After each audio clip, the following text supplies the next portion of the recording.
Sebelum terjadi COVID, dunia ekonomi mengalami guncangan cukup besar di mana perilaku milenial dan zilenial yang saat ini usianya antara 10 sampai 23 tahunan, para teenager plus minus, dan kaum milenial yang usianya antara 23 sampai 40 tahunan mempunyai perilaku yang berbeda dengan generasi di atasnya, kaum generasi X dan baby boomer. Generasi milenial dan zilenial disebut generasi digital. Mereka ngacak-ngacak cara berbisnis kaum kolonial generasi di atas mereka. Generasi digital itu kejam. Mereka membunuh banyak hal. Yang dibunuh adalah apa yang generasi atasnya lakukan, mereka tidak lakukan lagi. Salah satunya yang dibunuh adalah perkantoran, jam kerja kantor, bentuk organisasi kantor dan usaha. Semua nggak seperti dulu lagi. Dunia bisnis terlalu formal, pakai absen misalnya, atau HRD-nya yang ketat, kecuali pabrik. Mereka nggak suka dan nggak mau melakukan itu. Pokoknya mereka mematikan dan merubah hal-hal yang disukai oleh orang tuanya. Misalnya lagi, perilaku suka traveling, juga suka bosenan, sehingga tempat tinggal sukanya pindah-pindah, kerjanya pindah-pindah, nggak baca buku tapi nonton,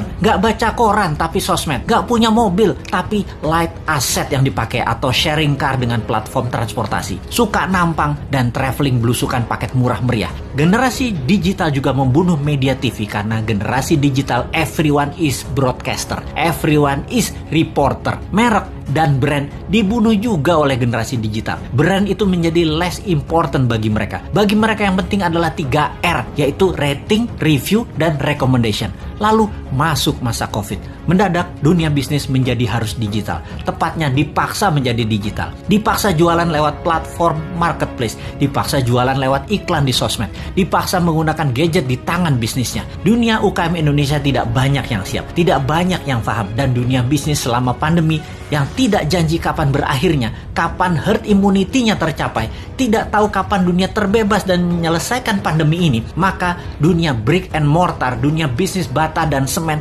menjadi terancam. Apa saja dunia bata dan semen itu? Seperti gedung sekolah, tempat wisata, hotel, ruko, mall, perkantoran, crowd gather event seperti bioskop, konser, sport event, musik event, MICE, semua menjadi menggantung bisnisnya. Dibuka nggak terlalu untung, ditutup pasti rugi. Bisnis semen dan bata karena pandemi, pengunjungnya dan aturannya sering on off. Akhirnya mereka harus segera pivot. Hiburan pindah ke rumah, pindah ke tangan, pindah ke gadget. Pokoknya semuanya pindah ke digital. Inilah masa killing time bagi bisnis yang tidak bisa pindah ke digital. Bagi yang lambat beradaptasi, siap-siap gulung tikar. Catatan ya, COVID akan berada bersama kita selamanya. Pandemi biologi ini tidak akan selesai karena bisa saja bukan hanya virus ini mutan, namun virus lain lagi terjadi yang selama ini diam-diam saja, lalu terancam dengan adanya vaksin, maka mereka kemudian melakukan mutasi. Flu bisa menjadi virus yang mematikan, bisa saja terjadi. Ebola, SARS, AIDS, semua bisa bermutasi dengan vaksin di tubuh manusia. Siapa yang tahu?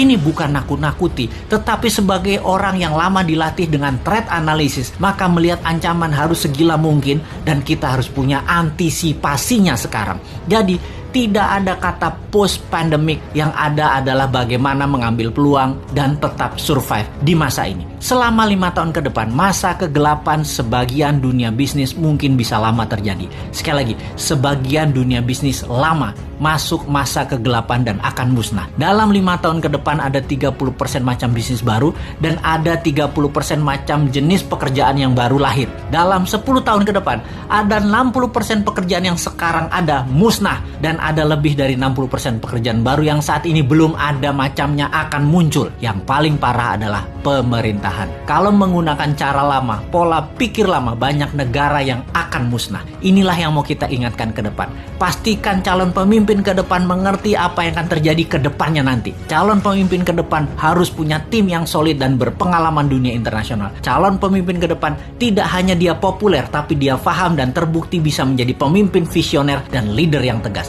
Kalau dilihat di etalase saat ini yang akan memimpin ke depannya, masih banyak hal yang harus mereka buktikan. Seperti yang saat ini deh, ternyata di awalnya sangat bagus program kampanyenya, baik incumbent maupun penantangnya. Ketika keduanya bergabung dalam satu wadah, sama COVID aja keok. Sebelum COVID aja sesungguhnya sudah tren turunnya. Tambah COVID, jadi minus. Tambah lagi kalau perang Tiongkok Amerika jilid 2 terjadi, bengek bernegaranya pasti. Tambah fakta lain lagi, yaitu perang biologi pandemi ini berkepanjangan, kejet-kejet gejala stroke bernegaranya. Belum lagi yang sejak 4 bulan yang lalu kita dengungkan, perang cuaca yang bisa membuat kelangkaan pangan terjadi. Wes ambiar bernegaranya kalau tidak bisa membuat antisipasinya. Jadi kita ngeledekin incumbent, kita lanjut ngeledekin oposisi yang tidak memberikan solusinya. Kemudian apa solusinya New Mind? Sabar sebentar, ini lagi celingukan kiri kanan ngecek ada agen globalis tukang siomay nggak bawa HT di depan rumah. Gue mau beli dulu.